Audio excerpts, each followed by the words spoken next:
আপনি বুলেট মারলে bullet miss হতে পারে, ড্রোন হামলা করলে মিস হতে পারে, মায়ের দোয়া মিস হবে? জোরে বলেন মিস হবে? এক সাহাবী বলল, নবী আইয়ুল আমালে আফদাল, সবচেয়ে সেরা আমল কোনটা? বিশ্বনবী বললেন সবচেয়ে সেরা আমল হলো আসসালাতু ফি ওয়াক্তিহা, সময় মতো নামাজ পড়া। 2 নম্বরে বললেন বিররুল ওয়ালিদাইন, মাতা-পিতার খেদমত করা। 3 নম্বরে বললেন আল জিহাদু ফি সাবিলিল্লাহ, আল্লাহর রাস্তায় জিহাদ করা। তার মানে পৃথিবীর শ্রেষ্ঠতম 3টা আমলের মধ্যে মাতা-পিতার খেদমতের আমলটাও আছে না নাই? মাতা-পিতার খেদমত এটা সবচেয়ে ভালো আমল। আরেক হাদিসে বিশ্বনবী বললেন এটা জিহাদের চেয়ে বেশি সওয়াবওয়ালা। এক সাহাবী বললেন, নবী আস্তাযিনুকাল জিহাদ, আমি জিহাদে যেতে চাই, অনুমতি দেন।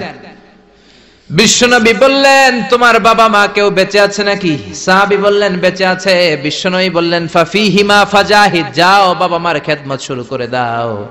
বাবা মার খেদমত করলে ঘরে বসেই জিহাদের সওয়াব পাবে।